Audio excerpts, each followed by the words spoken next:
Well, thank you for joining us. This is our first podcast style I'm very interview. excited about that. Yep. Very first one. I know, it's so exciting. I can't wait. I'm gonna watch it and I'm gonna hate it. Is that what I sound like? Yeah, that's what everyone says. Exactly that. Yeah.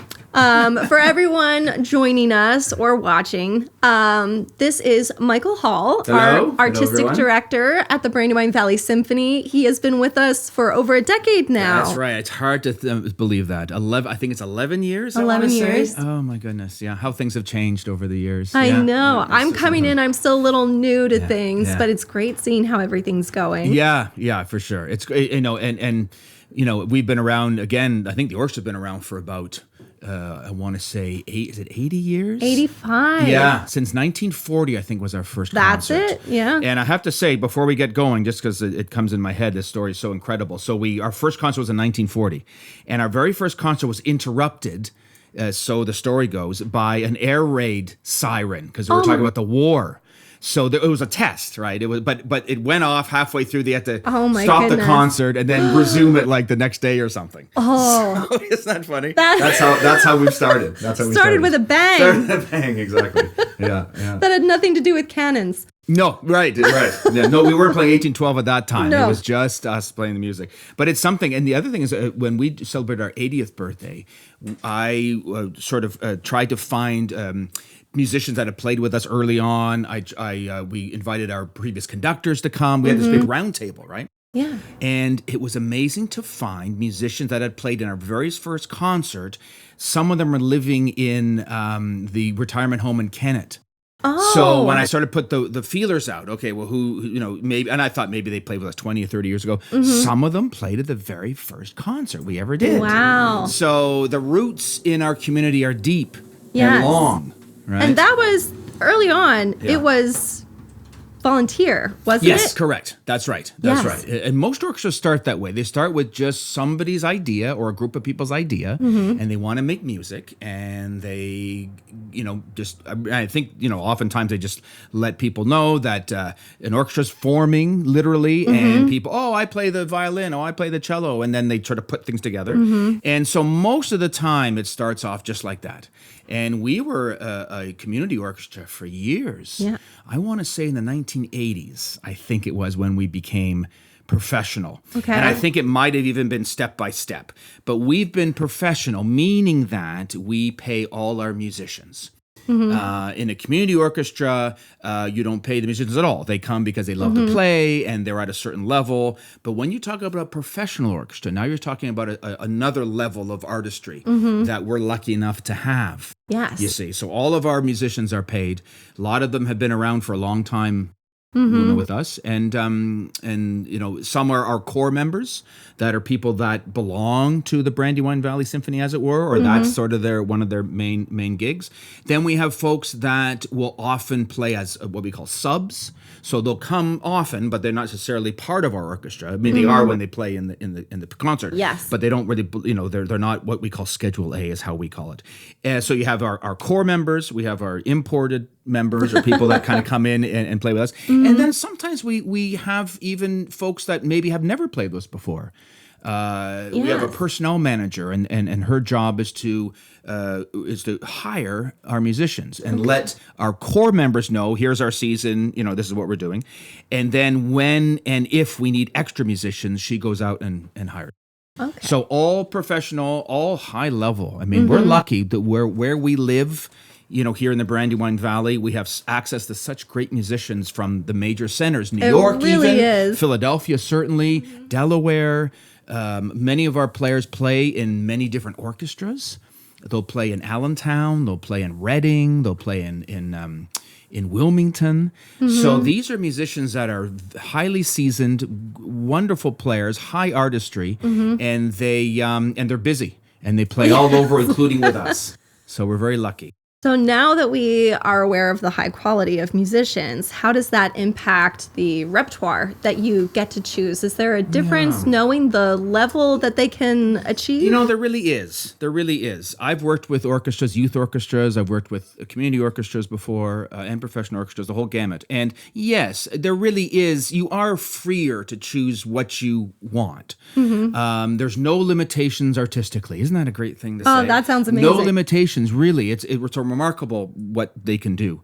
The issues, not the issues, but what you think about when you're programming any concert is sort of what you would like to perform, what you have an affinity with as a musician, as a conductor, what you think the orchestra can do well.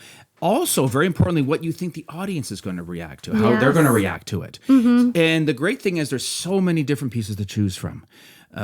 So it's almost like a kid in a candy store. You're spoiled for choice because you can Beethoven, Mozart, Brahms, Schumann, you name it.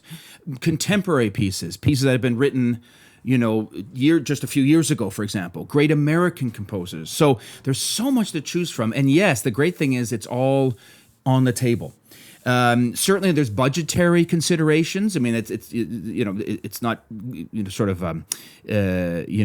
the word? It's not glamorous to say that, but certainly, when you know this very well, when you're running an orchestra, you're dealing with the budget and all that entails. So when you plan a concert, you're also thinking a little bit about, well, how many players? Because if they're all getting paid, the bigger the orchestra, the more it costs.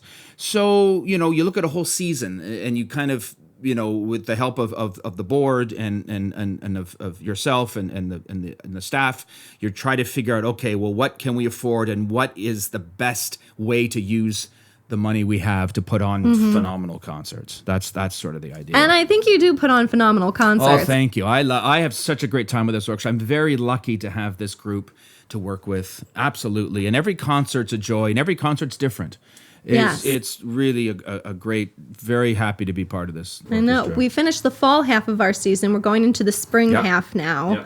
I know that for our family concert that we do every year, we got to do Peter and the Wolf. Yeah, perennial favorites. Yes. And so this upcoming concert, are there any fan favorites you think that'll be well received? Well, yes, and that brings up the other idea of when you program, chestnuts, as they say, like real staples that most of your audience will probably know, and you like to combine that with pieces that maybe they don't know. And this is a good example coming up. Our next Masterworks is really that example. So I think the Bruch violin concerto, although it may not be familiar by the sound of it, the Bruch, the composer may not ring any bells, but the piece as a violin concerto is played quite a bit, and I think it may be a piece that people will know by hearing it. They'll listen and they'll say, I've heard that before. Exactly. So I think that's now one they get piece. to hear the whole piece and not just a clip of it. Yeah, that's right. And so I think that's one piece that certainly is very often played. In fact,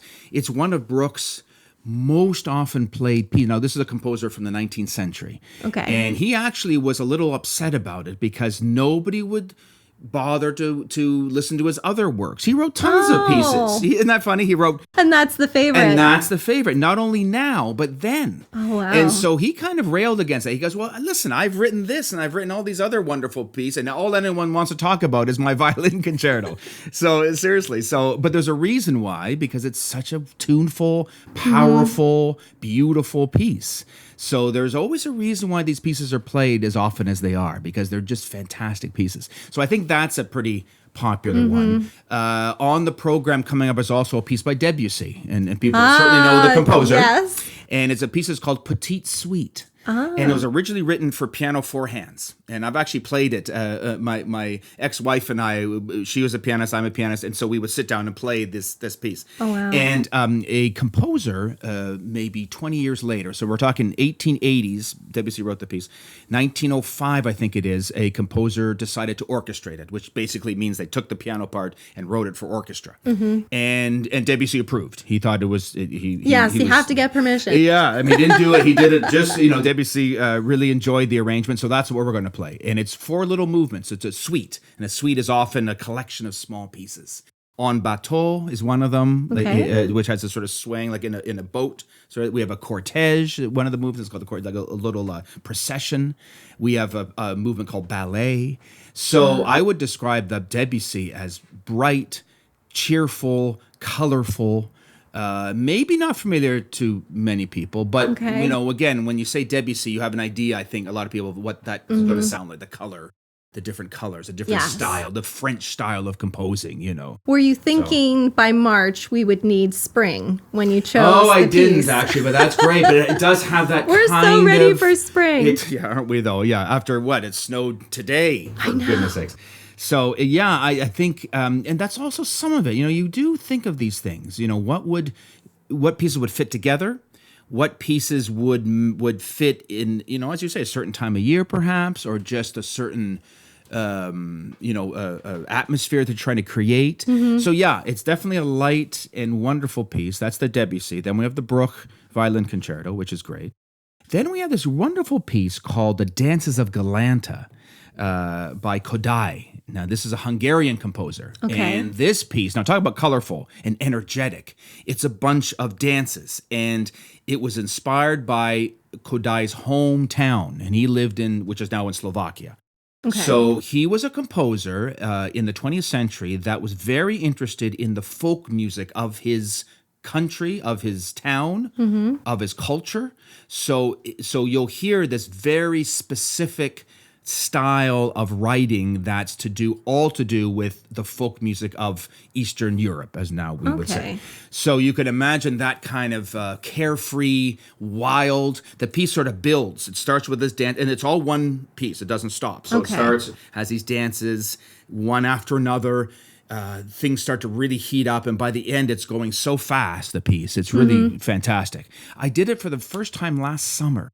And I knew of it, and I never programmed it, and I did it. It was on a program that somebody else had programmed. Oh, I loved it. I thought, okay, now we got to do it with the Brandywine Valley Symphony because of the energy of it.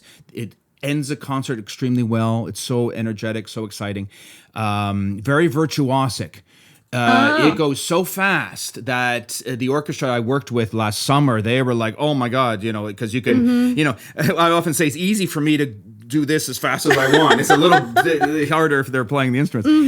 But everyone got swept up in it. And it's certainly, talk about professional, you need a really good orchestra to really give it its due. So that's a program. Then the last piece I just want to mention very quickly is by Gabriela Lena Frank. She's an American composer from Peru. Her family is from Peru. So and it's sort of an elegy. It's called Elegia Andina is the name of the piece. Okay. And it is a piece very atmospheric, very much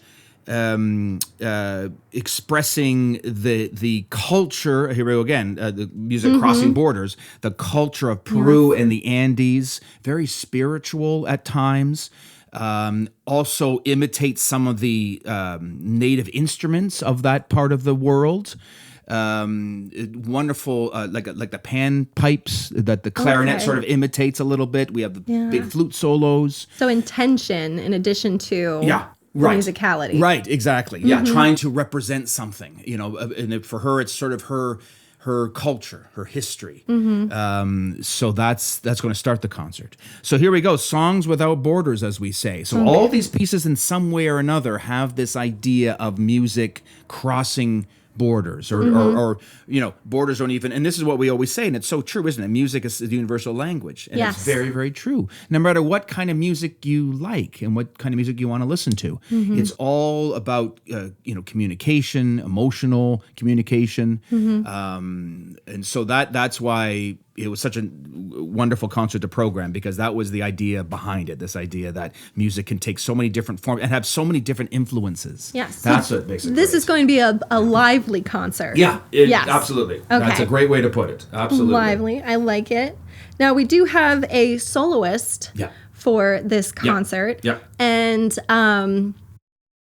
he is coming to us through the Young Concert Artist program. And that's a program that's been used before to select a soloist. Right. Can you tell us why that's the one that you go for? Yeah, they're called YCA, Young Concert Artists, and they're an agency that represents young performers. And I think there's an age limit even. I think it's like, maybe there's not a bottom, but I think it's up to, I can't do like 25 or 28. So these are exclusively young artists. Okay. And, for me, I love working with young soloists, partly because they have such fresh ideas about the repertoire. Not to say, and I've had great experiences with more seasoned artists. I mean, that's a different sort of wonderful collaboration because they have so much experience. But I don't know, it's just there's something about a young artist and not only what they can bring to the piece, but sort of their start of their career. So there's just a very exciting, impressionistic quality to these young artists that I just love. And we've used YCA for the past few years now. So what you do is what we've done anyways, we developed a relationship between our orchestra and their musicians, their soloists. And so literally they will come back to me and say, well, how did you enjoy so-and-so? And I said, oh, it was fantastic. I said, okay, well, we have this person and this person if you're interested. And so we kind of have been discovering their roster and the musicians that they represent. And everyone, we've had, I want to say 4, maybe over the last few years. Yes. 4 musicians from their agency. And like I said, they're just starting their career, high level, fresh ideas, wonderful to work with. That's the other thing. They're just so wonderful to work with. They're so excited to be performing with an orchestra because it's all new to them. And shiny. Exactly. It's all new to them, you see. So that's what's great. That's why I enjoy working with them. And they've been the agency themselves have been great. And like I said, every soloist we've had have been fantastic. And Oliver, I'm sure, will be no exception. It's funny because the way sometimes you choose and work with soloists can vary wildly. I've worked with folks that I've known for years, which is wonderful too, because I know their musicality and we can work together very well. I've also, in this case, I've heard, of course, Oliver play, but I've never met him. I've never heard him play live. So it'll be a wonderful discovery for me and for the orchestra to sit down and work through the Bruch with him. And again, I trust the agency explicitly because everybody they have is at a high level. So I think it's going to be another great opportunity to meet a new soloist. Yes. The orchestra, myself, the audience. A future Joshua Bell. Yeah. And that's not even stretching it. I mean, it's very competitive. Of course, there's many, many great violinists in the world, in this country. But yes, these are young people poised for really a long and illustrious career as a soloist. And that is not an easy road to hoe. And so it's very exciting to again catch these folks at the beginning of their rise. Yeah. That is exciting. Yeah, it sure will be. So if somebody wanted to meet the soloist or interact with you after the concert, how would they go about doing that? Yeah, one of the things we really try to do is have an opportunity to talk to our patrons. And gone are the days, when the conductor would come up and, back us to the audience, because that's what we have to do. But, you know what I mean? It used to be a very removed, and also all these notions, I better be very quiet. I don't want to. And so there was a disconnect, I always thought, between the orchestra and the conductor and the soloist and the audience. And we try to break that down in a number of ways. One of the ways we do it is just to speak from the stage. Just to, hello and welcome and all these sort of things. And then talk a little bit like we're doing about the pieces, what to listen for and all that. So we really try to have a much more open communication with our patrons. We are starting a new thing this concert, which I'm sure you can elaborate on, called the Leadership Circle. Yes. And that's a great way to really have intimate connection with the soloist, myself, members of the orchestra too. Okay. And really what it's going to be is an after-concert reception in essence. Oh, lovely. And it's going to be fantastic. It's now our next concert is at the Canauer, which is in Westchester. Yes. Great place to play. March 22nd at 3 you. o'clock. Exactly. That's very important. And they have a great facility there, and they have a bar in the front. As you kind of walk in and you go to the left, there's this wonderful bar area. That's where we'll have our post-concert reception. Okay. So, if people want to know more about what that's all about, certainly our website, I think, will give us information. We're actually keeping it a little under wraps. It's going to be announced at the concert. Oh, isn't that something? So now everybody knows what it's called. Yeah. But you'll have to stay tuned for more information. Yeah. I say this too, though, sometimes, and I'm guilty of this too. So you go to a concert, let's say, and you really have a lot of an admiration for the musicians or the actors on stage, whatever it is. And you think, well, I'd love to say hi, but they have no time for that. They're busy doing this, that, and the other. And the truth of the matter is, for everybody I've ever talked to, is that we love the chance to talk to folks. We wish they would come up and feel free to come up after a rehearsal, go backstage, what have you, and just say hi. Because we do it for everybody, and it's great for us to we feel great when people come back and say we really love the show and love the concert, and so I want everyone to feel as comfortable as they can to say hi to Oliver, our soloist, or members of the orchestra, what have you. So we it's never the case that the concert's over now, we're busy and we're doing this. No, we love to talk to everybody. Because the wonderful thing about being a musician is you enjoy the music, but you also get to share it. Yeah, that's such a good point, and that's very well put, because we love playing it. But we love, part of why we play it is to share it with other people, and the orchestra especially is that way. We wouldn't do what we do if it wasn't for the audience, and so that's such a big part of it. So that's right. That's what gives us joy to do that. To share it. Yeah. For sure. So you'll be sharing it at our concert, Masterworks 2, Songs Without Borders. Songs Without Borders. At Uptown Knauer Performing Arts Center. Yeah. What's the date again? March 22nd. Right. You've March gotten 22nd. emails. Well, you're focusing on the rehearsal, and that's the day before. That's earlier. That's earlier, and it's funny when I talk too about rehearsing an orchestra as good as this one. We rehearse 3 times. People sometimes ask me, well, how long does it take to rehearse? Or how long do the musicians have? So Sunday afternoon is our concert. We start rehearsing Saturday morning, the day before we start. Isn't that funny? And everyone's able to come together. Wow, that is talent. And here's another thing, the difference. So a community orchestra might rehearse every Wednesday, let's say, for like a month or a month and a half. Because again, these people have other jobs and they're coming and maybe they're not quite at the level, but they love to play. So it takes a while to kind of work things out. Here, we get in there Saturday morning. We have Saturday morning, or Saturday afternoon, Saturday night, Sunday morning dress, and then the concert. So isn't that remarkable? Because again, they know the music so well. When you get to the first rehearsal, they already know the notes. That's a given.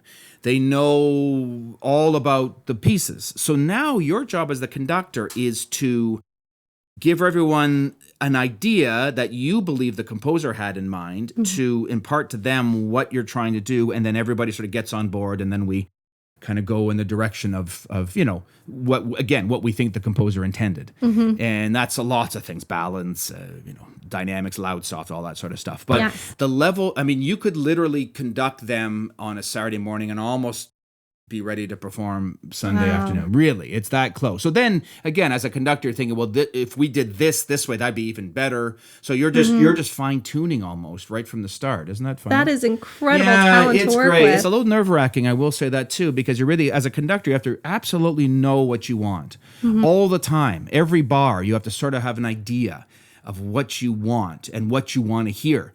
And then if they give you something back that's different, but still wonderfully musical, your mind, okay, that's great. So it's a very quick sort of give and take with you and the orchestra. You're listening, you're listening ahead to think what I want.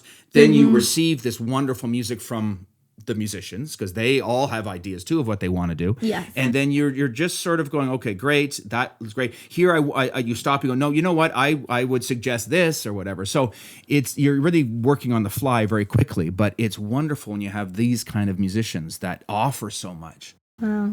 So it'll be I don't know how we got into that subject, but yeah. So it's a quick come together. Oliver, will see him twice. And that's the other thing that's crazy. He'll come in Saturday night, play Saturday night, Sunday morning. So it's even a quicker connection between the soloist and the orchestra and myself. You have to be a people person to be able to connect with people that quickly. Yeah, and you have to, what I do with a soloist is I just, usually I want to find out what they have in mind first. And because the soloists have been, let's say that even though he's young, he's probably playing that piece since he was seriously like 6 or 8 or something like that. Wow. And so whatever. So he's been playing it for years. Years of dedication. Yeah, exactly. Years and years. So as a conductor, and I've conducted it many times too, but I'm kind of letting him, okay, I like to, and he'll say, we meet beforehand. He'll say, well, I like to take this at this tempo. I want to slow down here. Here, I think it's about X, Y, Z, whatever he says. And so my job really is to take that, unless I completely disagree, and then we can have a discussion. But usually, I respect who we're working with. So I take all those ideas, and then I know them, then we rehearse with the orchestra, and then I can be the conduit between him and the orchestra, you see. So I make sure I'm with him, so they're with me. So it is a quick process, but sometimes I wish it took longer because it's so much fun to explore this music. I believe that, yes. And we have to go. If we were to have 6 rehearsals, 7 rehearsals, first of all, it would cost us a lot of money. The budget would but they don't need it. That's the thing. I mean, yes, we can always explore, and yes, we do what we can, but this is a perfect amount of rehearsals for this quality orchestra, and we put on a great show. So how can people come see the show? Well, they get tickets, and again, maybe Brittany, you can elaborate a bit on that. Of course, online they get tickets. Yes, online. But they have to be careful going online. They have to make sure, right, that they go to our website. Oh yes, those third-party vendors, they get you. I didn't even hear about that. So that's incredible. It's kind of crazy, but everyone can go onto our website, and then all of the links on our website take you directly to the ticketing page. So we don't always sell the tickets directly from us. Sometimes it's from the venue we're performing at. Gotcha. Like Winterthur, they sell tickets on their website, and Knauer, they do as well. So when you go, in this case, you go to Knauer's, you go to our site, and we'll link them to Knauer's site to get the tickets. If you go to our site, it'll take you directly to the order page for them. Yeah, and at the door. You can buy at the door, yes. Yeah, some people don't necessarily know that they think, well, geez, it's too late. I wish I could go, but you could always show go up because we'll have tickets for you. Yes. We hope, but most likely we'll have some. Well, if we don't, we'll be a little happy that we're sold out. But right, exactly. We'll put a chair. We'll bring a chair out. Yes, we'll bring the chairs out. You won't be turned away. I'll put it that way. That's for sure. So another way at the door, through the. I guess people can come to the office too. I mean, I know that's not necessarily that has happened a few times. I like that. Yeah. We've had people who don't want to go online, who prefer to speak to someone in person. Or they can call. Here we go again, right? They can do that too. They can call. They can come into the office. They can go online. Yeah. We have a lovely office in Kennett. Oh, it's beautiful. You see, really, right? What's the painter that's right beside us? Oh, yes. Robert Jackson. Robert Jackson. Yeah. Really great guy. Wonderful painter. Wonderful painter. And so he's been our neighbor for a few years now. For years, yes. So if you want to, in Kennett, which is a great little town, if you want to drop into the office, you can do that too. I'll be there. Yeah. So wonderful. Well, thank you so much for taking time and coming over. Yeah, this is great. We really enjoy talking about this orchestra and the music and everything else. So we hope to see everyone there in next week, right? Yeah. It's been great. Yeah. And we are here at the Matlock School of Music with Dave. Too. So thank you for having us. This is great. Great it's setup. It's been wonderful. We'll be here again, I think. But thank you so much for your time. Thank you, and we too. hope to see you all at the concert on March 22nd, 3:00. Don't be late.